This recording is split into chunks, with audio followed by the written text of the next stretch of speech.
My gosh. Episode 5 of Mushoku Tensei Season 3. What an incredible episode. What an emotional episode. I think I cried like 4 times. Maybe 3 times, at least 3 times. But my gosh, this episode just had me extremely emotional. This was literally the other pinnacle point of Volume 13, in my opinion, was this celebration. It was something that Paul wanted to do for the longest time. Even Rudeus in his head this entire time was like, this is what Paul wanted. He wanted us to come together for this. But yeah, you have like over here, I'm getting emotional right now, Roxy's finally feeling like she's a part of the family. This is the point when she receives this gift from Sylphie and has this moment with them in the celebration. This was the point that Rudeus finds out later on. This is the point where she finally felt like she was a part of it.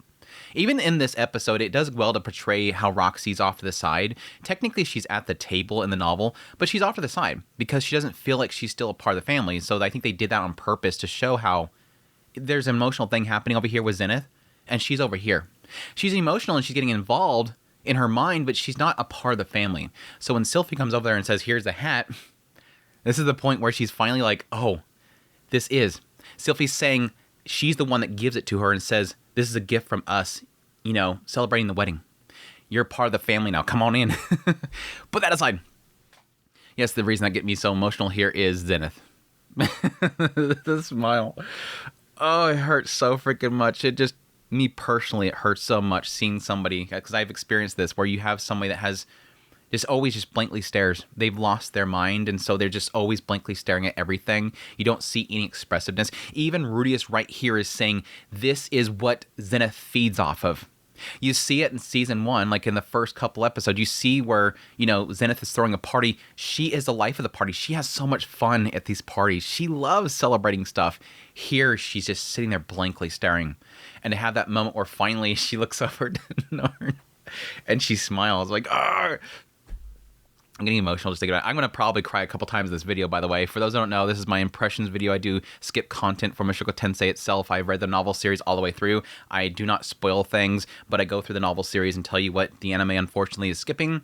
But we should get into it because I have a lot to cover. It was a good adaptation, by the way. This segment of chapters was a good adaptation. They didn't really skip too much. There's a lot of like extra content. There's a little bit of some extra funny things on the side here. Why exactly Rudeus gets to the point where he wants to have a threesome is kind of interesting.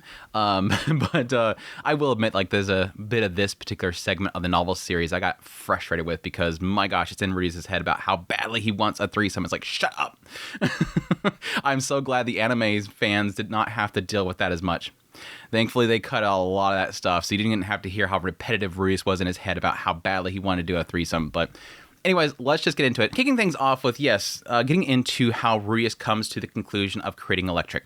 I talked about this last episode, impression/skip content, that there was a little bit in here after he, gets taught the lightning spell, that he does sort of like repurpose it in a way. He says lightning was a tricky spell, but the basic concept was simple. You spread a huge amount of mana across the sky, then concentrate it into one location. Physically speaking, you create storm clouds, then fired off a bolt of lightning. Its destructive power was the greatest he'd seen so far, which made sense. He didn't know any magic that demanded more raw mana than cumulonimbus, and lightning concentrated that same energy into a single spot. Stone Cannon was his most lethal spell up until now, but this might have surpassed it. With this amount of gigawatts at his fingertips, he could launch himself into the future. The real secret behind this spell lay in the mana compression step. He was curious if any king tier spells of other disciplines might be applications of the same technique. Getting through it once, he'd be able to use it silently in the future. He also was sure that he could speed up the cloud formation and compression to drop the lightning faster. While he would practice with it, he wasn't sure if he'd get many chances to use it. It was a single target, and Stone Cannon was usually more than enough. Lightning was a kind of overkill spell. It would be more useful if he could reduce its power. He tried a few smaller scale ones, and after several failed experiments, he stumbled across a way to generate a strong electrical current. It involved creating a tiny cumulonimbus spell, compressing it, and firing off a lightning spell in the direction of his target. This resulted in a small crackling bolt of electricity that he could direct with considerable accuracy. While not sure exactly how it worked, it seemed handy.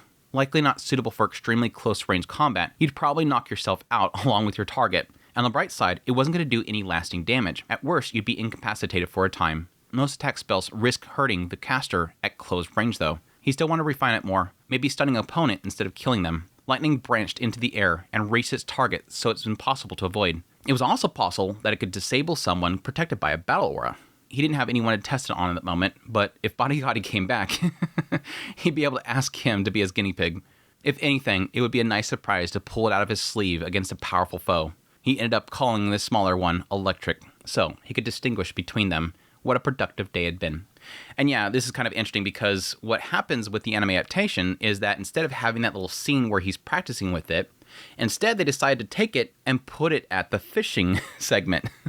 Yes, in the fishing segment in the novel series, he doesn't lightning the entire waterbed. Like, he thinks about doing it, but he doesn't. He just uses Eye of Foresight to end up catching the boot, and then everybody says that he's kind of petty about it. And then he thinks about the fact that he could, explode the entire thing or, lightning it or whatever, but he decides not to. So it's kind of interesting that the anime decided to pull this stuff over to there and kind of explain it there, but here's some more details for it. But yeah, with that said, this is where we jump over to see where Rudeus finally gets his spark of interest to do a threesome with Roxy and Sylphie. And it's the fact that after they got back, after, him becoming Water King, yes, Sylphie and Roxy were a little bit exhausted, so he decides to let them go ahead and have some rest for the day. And when he mentions this to Aisha, she decides to speak up and say, hey, can I join you instead? Which, yeah, to that, he's like, hey, we slept together before, nothing turned out bad, so why not? He ends up agreeing to it. And here's the odd thing here. Norn ends up noticing, and so he decides to go ahead and ask her if she wants to join too. It's sort of like a, as a joke or whatever, but she ends up actually accepting it. Before long, his two sisters were both snoring away, resting their heads on his arms. Aisha was one thing, but he was perplexed that Norn had gone along with it. Maybe it was her way of accepting him as his substitute father, trusting him enough to sleep next to him. So yeah, this is kind of, yes, you want to make your jokes about the whole idea of him sleeping with his sisters or something like that. But this is actually an important thing because, yes, while Aisha is, kind of flirty and stuff like that, and there's always like that question mark there of like, is she going to end up jumping him? Like even with this episode, having the whole situation with the bet when they're fishing. And so the question mark there is, what the hell is she going to ask for? Like he's even apologizing to Roxy and Sylphie that she's going to probably want something inappropriate or something like that. There's a joke there that's always with Aisha. But right here, he's acknowledging the fact that Norn, who seems very distant from him and doesn't seem to trust him as much and always seems to call him a pervert all the time, she's comfortable sitting next to him. There is an element here where you kind of have to put the jokes aside and realize this is a girl that has lost her father, and now she's accepting Rudeus as sort of a father-like replacement. And this is something that keeps being brought up. Remember the whole situation with when Rudeus first got back and Cliff was giving him a lecture about bringing in Roxy to the family. He was getting on to him at that point saying she just lost her father and she's looking for some sort of stability. You have to give her that stability. You have to be that father replacement for her and step in there. Right here, with her being able to sleep on his arm, that tells him she's comfortable with me and I'm being seen as potentially a father replacement. I got to step up. But even though I say all that, it's a nice moment right here, right? It's a good moment. It doesn't stop Rudeus from being stupid. And this is, again, where we get into the how do we get from here to this is the inspiration for a threesome. It was almost like he discovered something that he'd been missing. A bird needs two wings, so maybe a man needs two sisters on his arms. This thought gave rise to an idea that ran a jolt down his spine. He wanted to have a threesome with Sylphie and Roxy. Again, it's a wholesome moment, but he's still Rudeus in the end. He's still like, hey, I want to do this, but with my wives, and that way something happens here. Because he's not going to touch his sisters. He wants his wives. It was the voice of a devil, no doubt. An evil snake flicking its tongue around suggestively to lead him astray. It was something he wanted, but he wasn't sure how he could approach the conversation. They loved him, but it didn't mean that they were comfortable with requests like that. They could simply say no, but what if asking could destroy his relationship? He couldn't help but worry, and it wasn't like he was dissatisfied with the current arrangement. Still, he wanted to try both of them at once. They both had different approaches. Sylphie was a bit on the submissive side and did everything that he asked in bed. If he wanted to try something new, she lowered her eyes anxiously, but never rejected. That's not to say that she was a dead fish. Once they started, she always enjoyed herself. Within minutes, she'd be gasping and clinging to him. It was obvious how much she wanted to please him, and it was adorable. Roxy, on the other hand, was something like a technician. She was constantly making use of things that she learned from Elinalise, trying to increase her skills. When he asked her to try something, she'd give thought to the best way to do it. When he offered something himself, she'd make suggestions. Given their size, There was some physical challenges to overcome, but she was creative and hardworking enough to find ways around them. It was adorable in its own way. Sylvie was an indulgent type, and Roxy was an experimenter. They both were wonderful, and he didn't prefer one over the other. Even if he grew to like one over the other, he wasn't planning to neglect them. His intentions were to treat them equally as possible. If he loved them equally, then there wasn't anything wrong about thinking of sleeping with both at once. Surely not. And yeah, that's when he goes over to talk to Elinalise, and that's where that's brought up there. But yeah, again, this is where it kind of shows that inspiration there. It's just kind of just laying with his two sisters, again, completely innocent. It's just that kind of gives way to thought of like, hey, I kind of want a threesome. But again, thankfully, the anime is like brought up with Elinalise, and it doesn't really sit there in his head, because unfortunately with this entire volume, he's constantly in his head going, what if it causes a problem? I really want this, but what if it causes a problem? I so badly want this, but what if it causes a problem? It's like, goddamn, please. Please. But anyways, yeah, the whole scene with Elinalise is really great, because yeah, it's that whole like coming in there, and she's like so picturesque when she's not talking. It's not talking about unspeakable things, but he knows for a fact that as she's sitting there, she's probably thinking about something extremely dirty, because it's Elinalise. But yes, we're getting talking about the fact that yes, technically before, they left, Cliff did propose to Elinalise. And so now they're back, and he didn't think they were actually going to get back that fast. They were thinking it was going to be like maybe 2 years, not 6 months.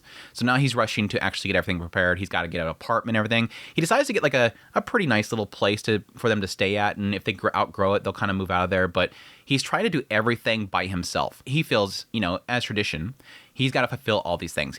Elinalise technically does have a lot of money, and he could easily get money from her to get a really nice place, but no. With Rudeus' help, he's gone out to look for a place that he's going to be having her, stay with him. He's doing all the arrangements for the wedding itself, all by himself, and it's kind of leaving her out. Yes, she wants to help, but there's like this whole moment where she just upset because she doesn't get to bang him all the time. He's so busy and everything. He's doing everything by himself, and that's keeping him super busy. Funny the fact that Rudeus this entire time is thinking, God, yeah, I don't really know if I could see Elinalise in this like pure white dress. It kind of feels like it's out of character. I loved it though. That whole wedding scene was beautiful. But before we get into that, yes, at some point, the conversation goes to the idea of a threesome. Elinalise is kind of jealous about the fact that Rudeus can sleep with both of them at once. And Rudeus is like, no way I'm doing that. There's no way I can do that. It would cause problems. I don't want to cause problems with my family, whatever, right now. Everything's going well. But in his mind, he's thinking, yes, Sylvie tended to go along with things, and it was hard to know how she would feel about it. Sometimes he wondered if she was sacrificing her own desires to please him. He wasn't sure if she would agree. Things were different with Roxy, though. Despite her no-nonsense personality, she had a surprisingly innocent side to her. For all he knew, if he suggested it, she'd pack up her things and leave for her parents. And yeah, that's when Elinalise decides to speak up. I can whisper in their ears. I can kind of nudge them your way, get things prepared for you, lay the groundwork for you. Rudeus thought that's brilliant. Roxy was actively learning bedroom techniques from Elinalise. She could start dropping lessons about threesomes. At the same time, Sylvie trusted the advice of Elinalise completely. It was too perfect. And yes, the only thing that she asked for in return, of course, is the aphrodisiac. In order to do this for him, she's going to want something, and that's the aphrodisiac. And this is all for the sake of, yes, their night together after the wedding.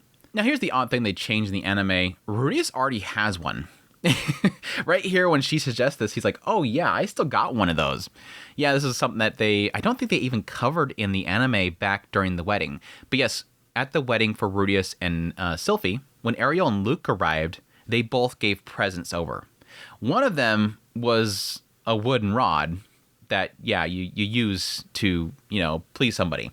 The other was an aphrodisiac, and this is something that Luke had. Luke had a couple of aphrodisiacs that he bought before the displacement incident. So he had an extra one. He gave that over to Rudeus and Sylvie. And so right here, when Elinalise brings this up, he goes, oh yeah, I still got one. I haven't used it because he hasn't used it because Sylvie and Roxy can't keep up with him already. And so he doesn't want to hurt them, and so he never uses the aphrodisiac. He just has it sitting there. So now right here, chance to use it. So yeah, he's already got this set up. He can already kind of hand it over. Still like the idea of like Elinalise using an aphrodisiac on Cliff on their wedding night, just to have a really fun night, just to spice it up. Rudeus asks, is it even necessary? And she says, it's a special occasion, dear. I'd rather like to have Cliff on me like a wild beast all night long. Rudeus thought that it sometimes amazed him how she embraced her horniness. It wasn't like Cliff was constantly walking around in a state of excitement. When Rudeus asked if she should tone down herself for his sake, she said, "I could try to restrain myself, but I'd explode eventually. I'd rather be consistently honest about my feelings." Which Rudeus thought that was pretty much Elinalise. Now that he thought about it, Cliff didn't seem like he was forcing himself to keep up with Elinalise. He did his best to please her, but Rudeus felt like he knew his own limits. They both loved each other intensely, in their own distinct ways. A fun dynamic that made Rudeus a bit jealous.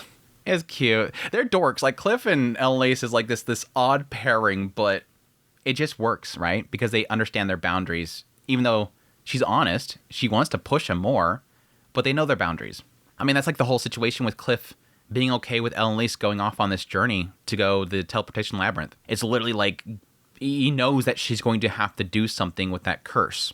So he's open to it. He's willing to allow that because he just knows that there's nothing he can do about it. Anyways, that's when we cut over to the wedding. The wedding was very beautiful. I really loved it. This is the first point where I got a little bit emotional seeing the two of them up on the stage. My boy Cliff and Elinalise, which is absolutely beautiful in her dress. And that little moment where he has to have her like lean down to put the necklace on, and then she kisses him on the forehead. It's so freaking cute. But no, when they did the vows, they say, "Elinalise Dragon Road, do you swear to love Cliff Grimoire and only him so long as you both live?" Elinalise's response is, "I swear to love him all my life." That's all she says. "I swear to love him all my life," which makes sense again, right? Rudeus wasn't sure what to think of her vows. She tried to keep her word, but she had a curse to contend with. Then there was a matter of her lifespan. Cliff was probably going to die before her, and he felt like she'd eventually go to find somebody new to love, and no one could blame her for it, surely. Still, it was bizarre to see her getting married, considering the only reason that she joined the university was to sleep with young men. Life was full of surprises. Yeah, this makes sense, right? She's going to be living for a long time. She's an elf, and Cliff is a human. So lifespan here difference is huge. And yes, again, there's the curse to contend with. She has to sometimes sleep with people. Now, there's not necessarily saying that that's going to have a love aspect to it, of course, but still, to the Millis faith, that's probably going to be that faithfulness as well. But yeah, at some point they have the necklace of Millis handed over to Cliff. He carefully accepted a large, heavy ornament necklace from the priest, a large ceremonial prop supposedly made in the image of the necklace St. Millis had worn. This part of the ceremony was based on a story from the life of St. Millis. On the day of his departure for the battlefield, Millis had bestowed his necklace on his most beloved. In return, she kissed him on the forehead, praying as she did so for his safe return. Later, when Millis was in grave danger, his most beloved held up the necklace to the heavens. Moved by its beauty and the depths of her love, God had interceded to save Millis. While based on real historical events, it was hard to say how much of it was literally true. Some cool little lore there for Millis. It'd be after the whole ceremony. Again, very beautiful. We have the little scene where they're walking home and Norn and Aisha are just kind of talking to each other about the ceremony with high spirits. Rudeus thought it was odd seeing them not really fighting much lately. If anything, it seemed like they were getting on nicely. As they were chirping away, Rudeus thinks about the possibility of Norn falling in love and finding someone. It wasn't the most pleasant of thoughts. He'd have to give the lucky man a punch as a gift. He's acting like a father. He's acting like a father to Norn. Aisha, on the other hand, he wasn't too sure. It was difficult to imagine her running off and getting married. Maybe she spent her whole life as a family maid. That hurts. That thought process hurts. The idea of her not finding somebody to love. And that's when we have Roxy tug at him. Oh my god, dude, Roxy's so cute. For those that don't know, I don't know how you don't know, Roxy's my favorite. Roxy's absolutely my favorite. She looked absolutely gorgeous dressed up like this with the braiding and everything like that. So freaking cute. So damn cute. But yeah, there was a lot of talk right here, of course, about like having an actual ceremony. Even for like Sylphie, they had like something, but it was not really traditional Millis type stuff. So it was like a thought here of like, hey, we can go ahead and do something. But no, Roxy's just like, no, I just read between the lines. I just want to kiss. I just want to kiss. Which he, gives her a peck on the forehead instead because it was so cute. And then Sylphie joins in as well. And there's again right here in his mind, he's thinking, I want them both. I want to take them both to bed right now. Roxy's so damn cute. But yes, during this whole time, we're kind of getting into our mind about the fact that, yes, Paul wanted to have them have a celebration once they all got home. He's got, again, the 10th birthday of both Norn and Aisha. He wants to have this big celebration with all of them. So we cut over to during the time with the Harvest Festival coming up. They have a lot of celebrations going on, and Rudeus and Sylphie and Roxy go out to look for gifts. He did mention the fact that during this entire time, there's a lot of people that were gathering to celebrate the Earth's blessing. It wasn't filled with dancing and singing, but if you brought your own pot, you can get a helping of stew. He said that Aisha apparently took advantage of this last year while he was away, but she wasn't too impressed with it. They sort of just threw random things in for flavor, and it wasn't anything to write home about, but he was hoping that he'd get a chance to try it out. He noticed as they're walking around, there was a number of beast folks out in the streets, tough-looking ones that carried broad, machete-looking swords. They had their own festival going on at the moment. Linia and Pursena were both going into heat around the same time, so their bravest young fighters traveled here to compete for them. They had decided this year they would face their suitors head-on. Perhaps they thought it was about time they find themselves husbands. Breaking traditions, Linia and Pursena declared they would choose their mates personally, from amongst those that bested them. At minimum, they wanted a sword saint, advanced tier mage, or an A-rank adventurer. Furthermore, his fur needed to be glossy, ears erect, and tails straight. Oh, and they had to be both a savage warrior and a considerate gentleman. A bit unreal standard, to be honest. Like, they just want the cream of the crop. They're not going to settle for just anyone. Rudeus hoped they would find someone nice, just like him. He had his 2 wives with him, a man's dream. Extending on that dream, he requested that they walk arm in arm, a sight in his previous life that would make him want to puke. But in reality, Rudeus wanted to be like them. A little moment there, like, realizing that, yeah, technically in my previous life, I looked out the window and seen, some guy walking with 2 ladies. He'd probably be like, ew, that's disgusting. But in reality, he was jealous. Yeah, Lilia and Pursena decide they're going to want to move on. It's time to get ourselves some men before we head back to the beast folk village. But yeah, again, Rudeus in his mind, wanting to do a threesome. He's got things planned ahead. They go out and they do some shopping together, kind of go to different locations. There was a little bit of inner dialogue about specifically income itself, because obviously they're going around looking for something. They're going to run into some stuff that are extremely expensive, whatnot. And specifically, they talk about magical implements. He knew that they can get expensive. Their main source of income was Sylphie and Roxy's salaries. He did have royalties from the scrolls that Nahoshi gave him, in return for him to help her research and using his mana to, help her with that. And additionally, the money that he got from the labyrinth. He also had the inheritance from Paul, and of course all the money that they gave him to take care of Zenith. Like, there's a lot of money that he has in his possession, but a lot of that money is, for the sake of them being comfortable for the next 30 years. It wasn't enough for him to lounge around for his whole life, but it was a nice cushion. There was no telling when he might need a large sum of money, so it was best not to spend cash carelessly. For a wedding present, though, he was willing to dip into his savings. So again, a nice little thought process here of Rudeus being very considerate about his money, not wanting to waste it all. But for Roxy, he'd make an exception. He said if Roxy muttered, "I want a Porsche," he'd go get her one. Though Shariah didn't have a luxury car dealer. So he'd have to settle with drawing a logo on Dillo's forehead. Oh, I love that. He at some point went to a clothing store and had a little moment where it was getting into the idea of how Sylphie herself was very frugal with her money. They went to Sylphie's favorite clothing store where he got his current robes from. Roxy commented on the fanciness of the store while looking at her own robes. It was a bit of a shock to Sylphie. Not that she was careless with money, but she did spend many years accompanying Ariel. You tend to pick up shopping habits from friends. Of course, Ariel being this princess and having a lot of money to spend. Rudeus knew that she was paying for her own stuff, though, so it's not like she was leaning on Ariel or anything like that. But yeah, that aside, they eventually come to the agreement that, yeah, we had some comments that were made by, Aisha about the fact that her boots are getting too small. Yeah, the fact that Norn's coat was getting smaller on her. So they decide on those 2 things being what they focus on. And yes, Roxy over the side ends up noting the hat that Sylphie and Rudeus ends up picking up on. And then, after they finish shopping, yes, we have the most pinnacle point of the entirety of Mushoku Tensei. Rudeus finally has his threesome with Roxy and Sylphie. Pachi, pachi, pachi, pachi, pachi, and we all move on. It's such a stupid scene. I'm sorry. I'm not ragging on Rudeus. If I'm Rudeus, I'm gonna be doing the same damn thing. But this is one of those moments where when I was reading this in the novel series, again, you guys have no idea. For the anime onlys, you guys dodged a bullet here. This is the only part where you should be happy that they didn't go into such annoying details about what's in Rudeus's head. I was absolutely relieved the moment that he finally did it, because I even put it in my notes for when I was covering this series, the novel series. I put in my notes, thank God, now he can stop thinking about it. I'm happy for him, but damn, let's move on. Let's move on. But no, anyways, that aside, Rudeus gets in threesome. They go into the inn itself, and they have a lot of foods and whatnot, and some sweets for Roxy, and it all leads into eventually them going off into the bed. But that aside, the lead up to the party. Yes, Rudeus goes in there and ends up asking Norn and Aisha and Roxy to come with them. Roxy immediately stands up. Okay, we'll go with you. It's girl, your acting sucks. Roxy, girl, your acting sucks. It is funny right here, though, because, yes, Rudeus is asking them to come with him. And Norn's being very kind of uncomfortable about this because she's going, wait, why are you asking for Roxy to go with us? Why wouldn't you ask Sylphie too? She's already feeling like Rudeus is favoring Roxy and that she doesn't like it. She doesn't like this idea. But thankfully, Sylphie kind of steps in and goes, oh, no, I got to take care of Lucy. And she's like, well, you guys went off together the other day and you left Lucy behind. Well, no, you need to spend time with Roxy. Like, it turns into this whole thing of like, yes, technically this is a good thing, an opportunity for Norn and Roxy to kind of break the ice. Because again, it seems like to everybody, Norn has a problem with Roxy.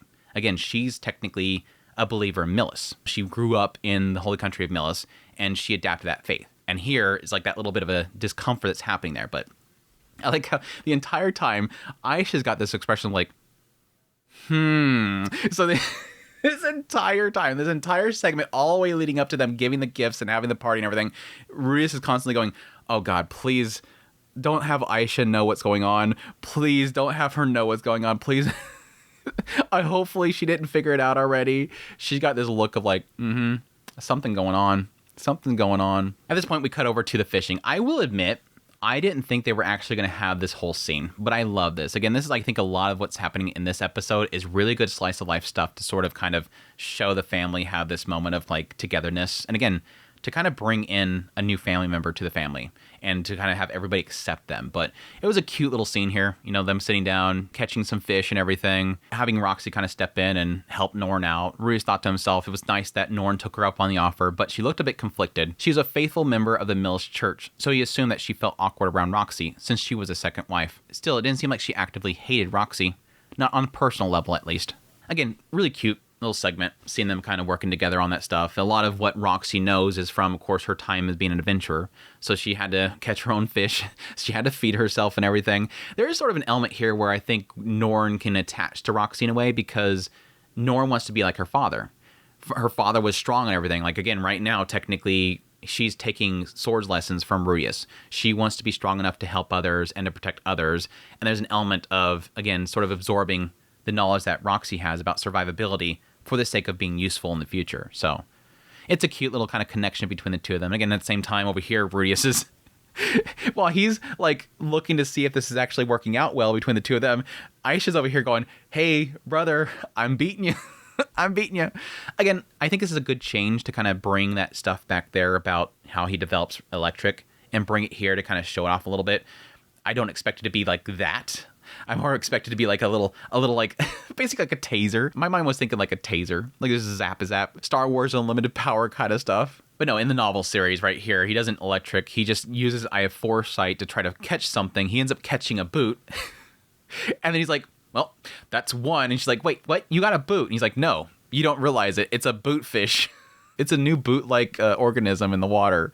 She's like, "No, that's not right." She tucks it back in there. It was cute. Again, this entire segment right here was really, really cute. But yes, after that, we cut over to the celebration, which again, this entire segment in the novel series just had me teary-eyed the entire time, bawling my eyes out. Watching the anime version of it just got me even more so. And again, a lot of it has to do with Zenith especially. But yeah, I love this because when they first arrive there, they of course say, you know, celebration. They get in there. Rudeus makes his little speech. He says, Dad wanted us to have a party once we all made it home, you know. I think we owe it to him to have a good time tonight. He thinks to himself, the whole thing was Paul's idea in a sense. He even put it in a letter for them. It was sad that he wasn't here to see it happen. It made Rudeus' chest ache just thinking about it. But for his sake, as well as theirs, he wanted them to enjoy themselves. Norn and Aisha had their whole lives ahead of them. He didn't want them to be hung up on the past forever. Of course, giving a long lecture wasn't the right way to set the mood for what he was going for. They could save their memories of the painful, difficult times they'd gone through, for the darker moments that they'd run into down the line. If nothing else, it could help them know, I've been through worse before. Yeah. And then anytime they have a difficulty or something like that, they can go, I got through this. I can get through this. It's a really special moment right here. Right now, it was time to look forward into the future. So, he left it at that and lifted a glass. Cheers, everyone. Such a beautiful moment. Such a beautiful moment. And I like how the anime sort of portrays it, him looking over at the sword that's hanging up on the wall. Just having that realization moment of how they finally were able to come together to have the celebration that Paul wanted to so badly. Again, he said, let's get back home. We'll have that celebration. We're going to celebrate everything that we missed so far because we couldn't have, you know, our 5th birthdays. We couldn't have our 10th birthdays. Let's just get together and have a big blast. It's so good. Yeah, at some point, Sylphie comes in with 2 boxes. They hand one over to Roxy, and Roxy and her walk over and hand it over. And then both of them just are like completely confused. Even Aisha was confused. Again, Rudeus assumed that she figured it out at some point, but I think it's more of an element that Aisha knew something was happening, just not that they were doing their 10th birthday. Like, we're 11 now. Why would you do the 10th birthday? It doesn't make any sense. And it's like, yeah, Rudeus doesn't care. And like, that's a tradition of this world. And Rudeus is like, I don't know, I'm flexible. Let's have it. Why not? It was probably the first time that he's seen this clever girl so bewildered. She probably figured out the general plan, but not this. It was exactly the expression that he was hoping to see. His sister all like bewildered. But no, I love the fact that they include that glance over to Lilia. Because again, this is out of the norm for Aisha. She doesn't think that she's allowed to do this. Like, she wants to be the little sister. She wants to be part of this family, but constantly she's still got that trapped in her mind that she's a maid. So even right here, she looks to Lilia. Am I allowed to accept this? And Lilia has to give the nod, like, yeah, go ahead, it's fine. And this is technically big for Lilia, too, her kind of slowly chipping away that mindset of having Aisha not be involved. Lilia herself is evolving and changing to more of a family-oriented person, which is great. It's great. Yeah, and I love that they included the vigorousness that they had to opening the presents before they kind of stop.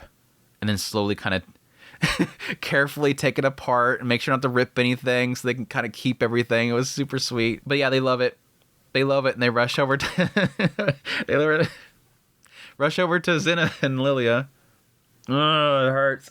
I can't even talk about it. I literally can't do it. I did the same thing when I was doing the novel analysis. I can't get through this.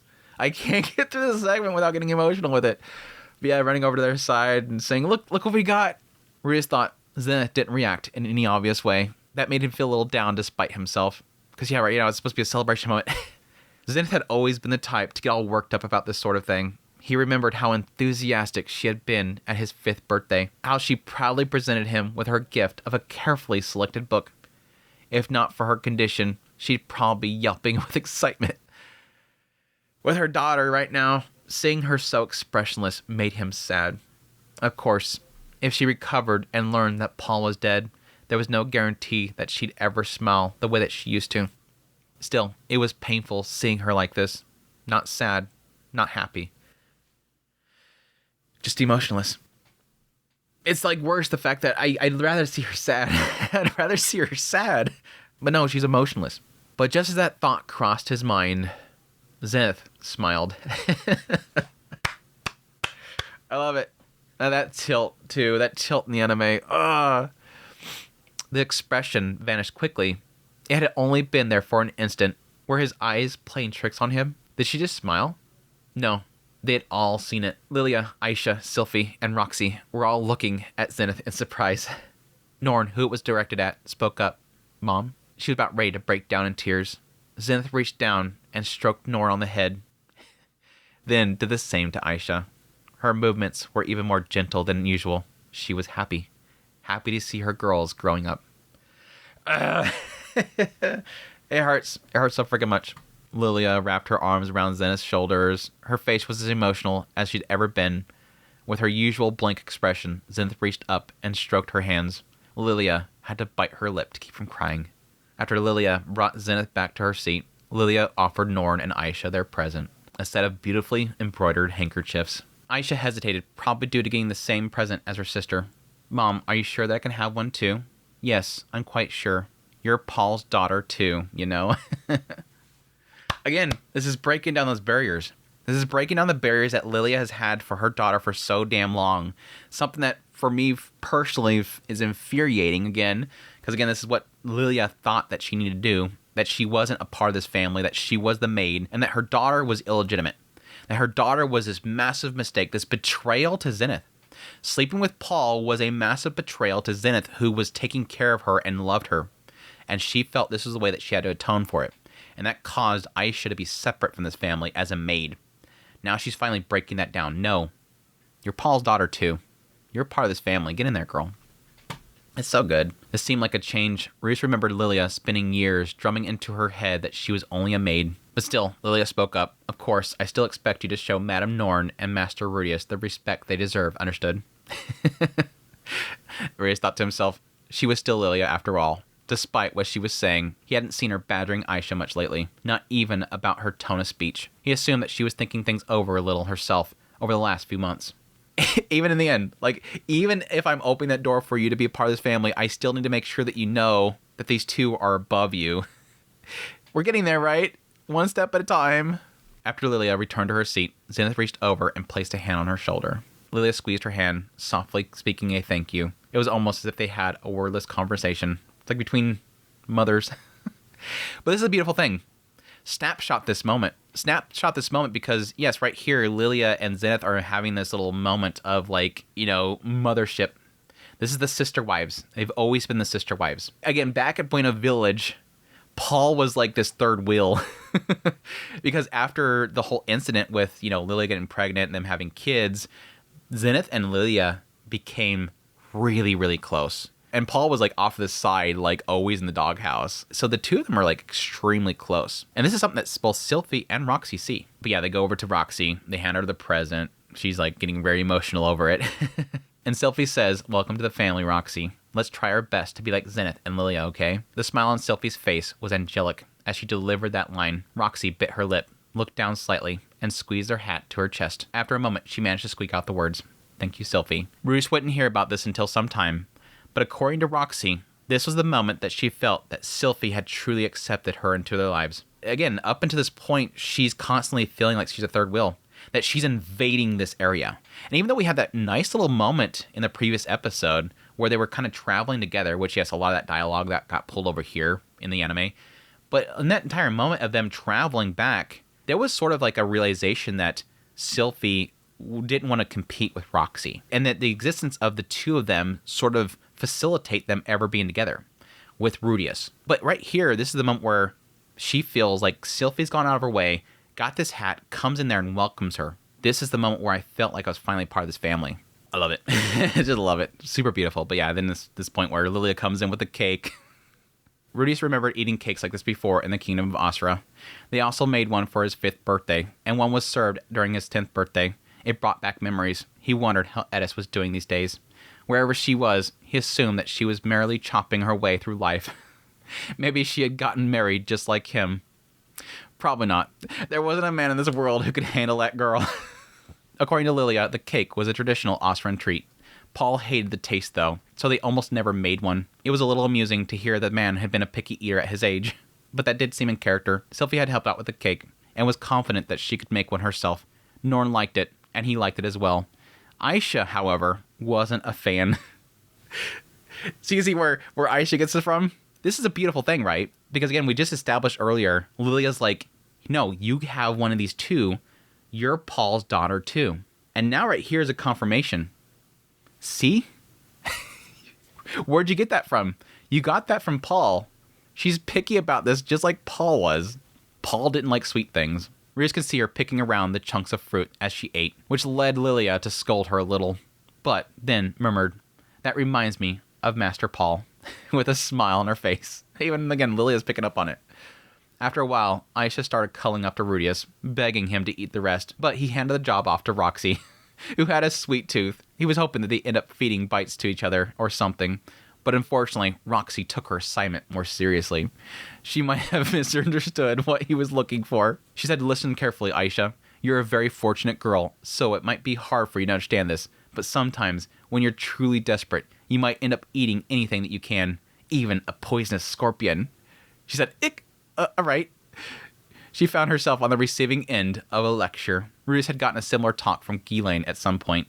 Maybe it was just something that adventurers felt strongly about. Yeah, don't be picky about your food. Sometimes we have to starve on the side of the road. Rudeus put up with some lousy food during his journey across the demon continent, but he was sure that he'd never resorted to eating a poisonous monster. Maybe he was fortunate too. Roxy said, "This cake, on the other hand, is sweet and delicious. It would be wrong to leave it unfinished. Eat it, please." Her tone wasn't too harsh, but her arguments were intense enough that Aisha looked a little freaked out for once. She went back to eating her cake in silence. It felt like it was the first time that he'd seen her just do what she was told. Well, no, that wasn't fair. She did listen to him, for the most part. Thinking about it, it was good to get past the picky eater thing. Maybe he mishandled the situation. It was nice to have someone around to set things straight. Well done, Shisho. Well done, Master Roxy. After a while, Aisha spoke up. "I'm so full, I can't take another bite." Aisha's reply had come quickly. Too quickly. "Were you even listening to me?" "Eat your cake," Roxy said. Maybe this was a good thing. Sylphie and Rudeus didn't scold Aisha often, and he felt Lilia was taking it easy on her because of that. Aisha was a very clever girl, but she was only 11 years old. She probably needed someone to lecture her from time to time. In any case, Roxy seemed to be getting friendly with his sisters. The two of them weren't fighting with each other anymore. They just got proof that Zenith's condition was improving. He really felt like their family had grown closer in general. The celebration was a success, in other words, and he'd enjoy every minute of it. He made a mental note to throw an even more elaborate party when they turned 15. And that's the conclusion of the chapter. Such a good chapter. Oh, I love the celebration so freaking much. Seeing all of them come together. And again, those moments of kind of bonding that's happening. And again, my girl Zenith. My girl Zenith. Oh, it hurts so freaking much. The relatability there hurts me so bad. But again, there's a lot here to really cover. End up being another long skip content video. But again, there's a lot of here that's honestly kind of just added bonuses to the actual story here. For the most part, they did a good job adapting all this stuff. So really good job by the studio and the team working on this. But I hope you guys enjoyed this skip content / impressions episode. As always, I appreciate you guys' support and all your kind words. And yes, I greatly appreciate that it supports the channel monetarily through our Patreon tips, links, super thanks, all that kind of stuff. You guys are absolutely amazing. It's your guys' support that keeps these skip content videos and my content going. But until next week for the next Mushoku Tensei, y'all take care.